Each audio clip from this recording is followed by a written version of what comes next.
I want that child tied, she said, her voice trembling with emotion. I want his wife's womb to hold the baby, but not let it be born. I want the baby to stay locked inside until he realizes his mistake. My mother-in-law. In the heart of the peaceful village of Amaka, nestled between tall palm trees and wide open fields, lived Njideka and her son Obinna. Their home was a modest one, made from mud and thatch, but it was always filled with the sweet smell of cooking, the sound of laughter, and the warmth of family. Njideka was a woman of strength. Though she had lived many years, her spirit was still as sharp as a freshly cut knife. People in the village respected her, for she had raised her only son with the same care and love as a mother hen guards her chicks. She was a widow. Her husband had passed away many years ago, and it had been just her and Obinna for as long as she could remember. She always believed in hard work, and Obinna had learned it well. Obinna was the pride of his mother. He was tall with broad shoulders like his late father's, and his heart was as strong as his body. From an early age, Obinna worked the land, planting yams, cassava, and vegetables in the fertile soil of Amaka. His hands were calloused from the tools, and his back often ached from bending over the fields, but he never complained. Most days, Obinna woke before the sun rose. He would leave the house, his machete in hand, and go to the farm with his mother's blessings. She would sit outside their home, watching the sky change from dark to light. As she walked on her small poultry, she would often call out to him, "Obinna, don't forget to drink water, oh. You know the sun is always so hot for your skin," she would call out. "I won't, Mama," he would reply, his voice carrying back to her. After spending the morning working on the farm, Obinna would return home by midday. He was always careful to bring something for his mother, a basket of fresh yams, some palm oil, or gifts from the market. She would always greet him with a smile, her tired eyes softening as he placed the baskets before her. "This is for you, Mama. I know how much you love this," he would say, lifting the baskets. Njideka would nod with pride, her heart swelling with love for the son who had been her world. "You are a good son, Obinna. May the earth always be kind to you," she would reply, blessing him as she carefully arranged the yams. But it wasn't just the farm that kept Obinna busy. He also worked with the village men to build the huts for the elders, fix the broken tools, and help other villagers with their tasks. Whenever someone needed help, whether it was with a heavy load or a difficult task, Obinna was always the first to offer his hands. The villagers spoke of him with admiration. "Obinna is a good man," they would say. "He helps anyone who asks and never complains." But it wasn't just about hard work. Obinna always made time for his mother too. On market days, when the village was bustling with traders selling clothes, fish, and baskets, Obinna would always buy something for his mother. "Mama, I bought this for you," he would say, handing her a bright new wrapper and sweet palm wine. Njideka would shake her head and laugh. "Obinna, you spoil me too much, oh," she would tease. But she never refused his gifts.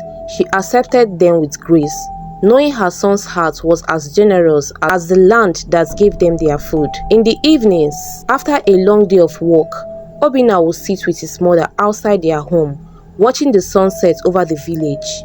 The quiet moments were some of their best. They would talk about the day's work, their hopes for tomorrow, and sometimes they would just sit in silence, enjoying each other's company. Obinna always promised his mother that as long as he had breath in his body, she would never want for anything. "Mama, I will always take care of you. You raised me with love, and now it's my turn to make sure you never lack," he would say. Njideka would smile and say, "I know, my son, you are my heart, and I know that as long as you walk this earth, my soul will be at peace." And so, day after day, the routine continued. Obinna worked the land, helped the villagers, and always made time for his mother. Njideka watched him grow stronger, and with each passing year, her love for him deepened. But as time went on, something began to change. Obinna, the once devoted son, had begun to change in ways that Njideka had never expected. It wasn't just the long hours at work or the quiet evenings when he came home tired. No, it was something deeper. It all started when a young girl named Amaka entered their lives. Amaka was beautiful with bright eyes and a laugh that could make anyone smile. She was from a nearby village and she had met Obina at a local festival. What began as simple conversation blossomed into something more, and soon, Amaka was a regular visitor to their home. At first, Njideka welcomed Amaka with open arms. "She's young, but she's polite," she did say, looking at the girl with a smile. Amaka would sit beside Obinna at dinner, helping to prepare meals and offering kind words. But though Njideka never said anything outright, her eyes were always searching. She watched how Amaka would laugh a little too loudly at Obinna's jokes, how she did sit just a bit too close to him, how her eyes lingered on him when he spoke. The old woman's instincts were sharp, even if she couldn't quite explain why she felt uneasy. "Obinna, are you sure she doesn't need more food?" Njideka asked one evening, watching as Amaka picked at her plates. Ha, Mama, she's fine. Obinna responded, his voice a little too quick. "But she looks thin. Is she truly well?" Njideka pressed, her eyes narrowing just slightly. Obinna laughed off the questions, waving them away.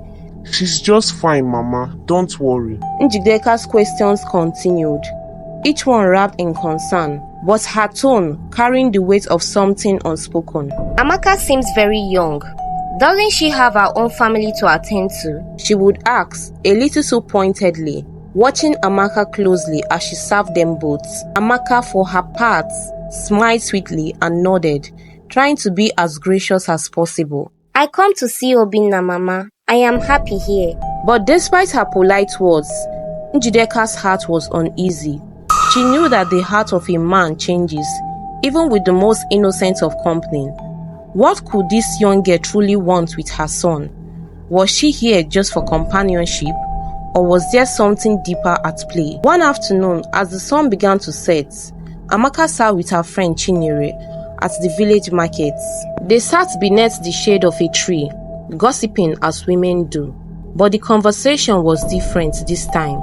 "Amaka, don't you think it's strange, the kind of questions that Obinna's mom keeps asking about you?" Chinyere said, her voice lowered. "I have heard of such things. When a woman asks too many questions, it means she knows something, or she's suspicious."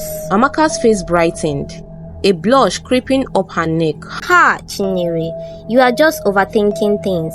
Obinna's mom is old. She's just being protective of Obinna. She probably just wants to make sure I am good enough for him." But Chinyere wasn't convinced. "It's not just about being good enough, Amaka. She's asking all these questions for a reason. Maybe she knows something you don't." Amaka laughed, dismissing her friend's words. "Don't worry, I am in love and that's what matters. And I'm happy. Obinna's mom will come around." But deep down, Amaka couldn't ignore the nagging feeling that something wasn't right. Njideka's questions had been a little too sharp, her tone a little too heavy. Would she be suspicious of me? Amaka wondered as she lay in bed that night. But she quickly dismissed the thoughts. "No, she's just an old woman. I know my place. I'll be fine." As the days passed, Obina and Amaka's bond grew stronger, and the visits became more frequent. But each time, Njideka's questions became more frequent, more pointed. She would ask where Amaka was from, how her parents were, what her family did. Each question was like a small stone thrown into a quiet pond, disturbing the calm of their home. But Obinna, too caught in his affection for Amaka, brushed it off, thinking nothing of his mother's concerns. Obinna, who was full of love and excitement, knew it was time to tell his mother. He had been avoiding the conversation, unsure of how she would react. But now, there was no more waiting. He knew that his love for Amaka was true, and it was time to make it official. One evening, as Njideka sat outside their home, grinding palm nuts, Obina came to her, his face set with determination. He had been pacing in the house, his heart heavy with the words he knew he had to say. Mama, I need to speak to you, Obinna said. Njideka looked up, wiping her hands on her wrapper. What is it, my son? You look serious today. Obinna took a deep breath. Mama, I have decided to marry Amaka. We have been together for some time now and I love her. I want to make her my wife. The words hung in the air, and for a long moment, Njideka said nothing. Her eyes seemed to search his face, as if trying to read his heart. Finally, she spoke, her voice soft but steady. You have grown up, Obinna. I can see that. But tell me, why her? Why Amaka? Obinna smiled, his heart warm with affection. She's good to me, Mama. She cares for me. I feel at peace with her. Njideka nodded slowly, but her heart was heavy. She had known this day would come, but she had hoped it would be later, when she could hold her son's attention a little longer. Now it seemed that Amaka had come to take him away from her. You have always made me proud, my son, she said quietly. If you have chosen her, then I trust your heart. But you must not forget the one who raised you. Obinna leaned in, holding her hand. Mama, you will never be forgotten. You are my heart and nothing will change that. Days later, the village gathered to celebrate. The drums beat loud, the women danced, and the men sang songs of joy. The marriage ceremony was simple, as village weddings often were, but it was full of love. Amaka, dressed in bright, beautiful clothes, smiled as Obinna placed a hand on her waist, and they walked together in front of their family and friends. Njideka watched from the sidelines, her smile forced but her eyes soft with emotion. She had always known this moment would come, but it still stung to see her son standing beside another woman. It was not jealousy, but a sense of loss. The son she had known was now someone else's husband. After the ceremony, Obina and Amaka began their new life as husband and wife, settling in a small home in the village. The walls of the house were freshly thatched, the garden planted with new crops, and the air was filled with the smell of cooking meals. For the first time, Obina had a household of his own, and he spent his days building his life with Amaka, working the land and sharing their dreams. At first, Njideka visited often, bringing food and gifts for the newlyweds. But as the weeks turned into months, her visits became less frequent. Obina was always busy, and Amaka, though kind, seemed to take more of his time. Slowly, Njideka began to feel the distance between herself and her son growing wider. It was subtle at first, the missed visits, the silence when she called. One evening, after a long day, Njideka sat alone by the fire, staring into the flames. She remembered the days when Obina had been her whole world, when they shared everything, when he would sit by her side at night, talking about his dreams, his fears, his hopes. Now, those days seemed like a distant memory. I raised you with my own hands, Obinna, she whispered to the fire, and now you are so far away from me. Her heart ached with the feeling of abandonment. Though she knew it was natural for a son to move on and to start his own family, still, the loneliness crept in, and she could not ignore it any longer. She resolved within her that she was going to go visit them the next morning. She would go to his house unannounced and see for herself how he was doing. Perhaps it is time for me to remind him of who I am, she thought, standing up from her mat. The next morning, she gathered a basket of food, yams, palm nuts and fresh vegetables, and began her journey to Obinna's home. The walk was long and the sun was hot, but she didn't mind. She wanted to feel close to him again, to see him, to know that he hadn't forgotten her. When she arrived, she found the door to their house slightly open. Amaka was inside, preparing a meal, and Obinna was at the far end of the yard, tending to the garden. She called out on them. Then Amaka rushed out of the kitchen. On seeing her, Amaka smiled. Mama, it's so good to see you. Njideka nodded, though her heart was heavy. Yes, my daughter. I've come to see my son. I have missed him so much. Amaka smiled warmly. Then she quickly went to the garden to call Obinna that his mother was around. Njideka stood there for a moment, watching her son walk in the garden. She could feel the distance between them, and it caught her heart like a sharp knife. Afternoon, Obinna came visiting his mother. He was full of excitement. Mama, Amaka is pregnant. I'm going to be a father, he said, his voice filled with happiness. Njideka forced a smile, though it didn't reach her eyes. That's good, my son. A child is a blessing. But in her heart, she thought, another one to take him away from me? It wasn't the child itself that upset her, but the reality it brought. Her son, now a husband, would have even more responsibilities. He would be more absorbed in his new family. And Njideka would slip even further into the shadows of his life. She tried to push the thought aside, but the more she thought about it, the more it consumed her. She is the cause of all this. If it weren't for her, my son would still give me the attention I deserve. She has taken him away from me. In the quiet of her home, Njideka's thoughts grew darker. She couldn't bear to see Obinna slipping further away from her. And as the days passed, she grew more desperate, her jealousy clouding her mind. The voices of the village elders, the words of the traditional healer from long ago began to echo in her ears. One evening, when the moon was full, Njideka decided to seek the help of a witch doctor. She had heard rumors of a man deep in the forest who could make things happen. The next day, she walked into the forest, her feet heavy with pebbles. She found the witch doctor, a man whose face was as lined and weathered as the ancient trees around him. He listened quietly as Njideka explained her troubles. She spoke of how Amaka had taken her son away, how her son no longer cared for her, and how the coming child would only push her further into the background. I want that child tied, she said, her voice trembling with emotion. I want my son to see that he cannot forget me. I want his wife's womb to hold the baby, but not let it be born. I want the baby to stay locked inside until he realizes his mistake. The witch doctor listened carefully, his eyes dark with understanding. What you ask is not simple, he said slowly. But I understand your paths. If this is what you wish, I can help you.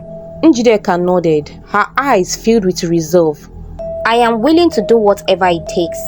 I need my son back.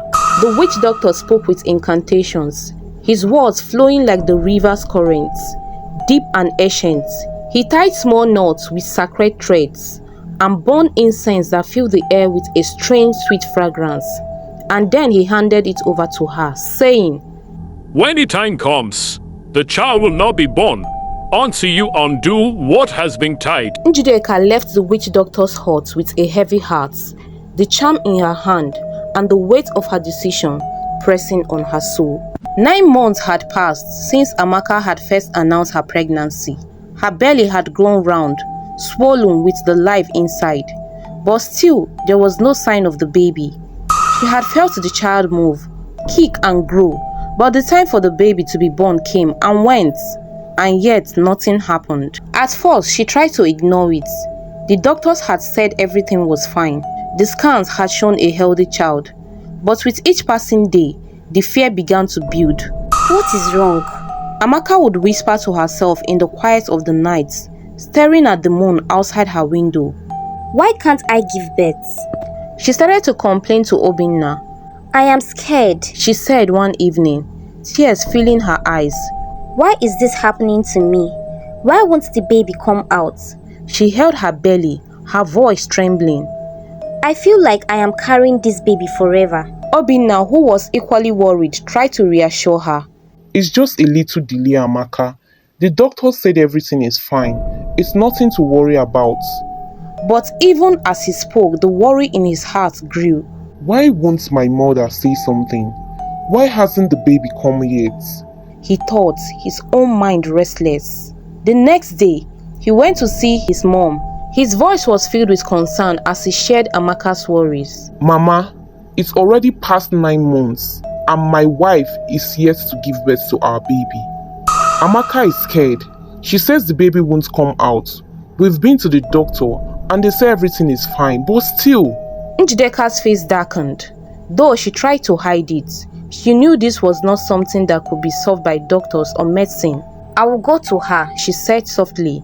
I will help her, don't worry. Njideka walked to her son's house the next morning, her mind racing. When she arrived, she found Amaka sitting on the mats, looking pale and exhausted, her swollen belly resting heavily on her lap. Mama, I am so scared, Amaka said, her voice breaking. I don't know what's happening. Why is this baby not coming out? Njideka sat down beside her daughter-in-law, taking a deep breath. My daughter, she said slowly, her voice low and measured. It is not normal for a woman to carry a child for this long. There must be something we can do. She paused, her mind walking through the possibilities.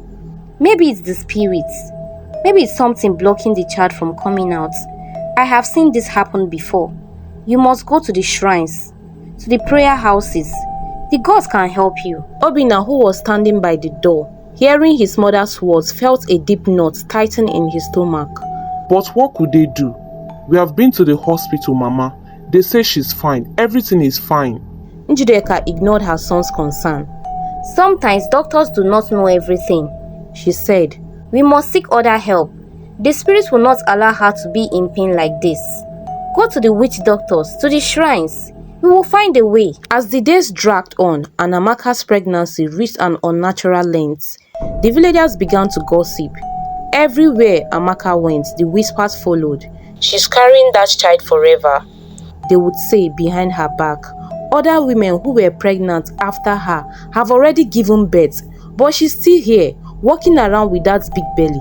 Older women in the market would glance at her as she passed, their eyes filled with judgment. She must be cursed. One woman murmured to another.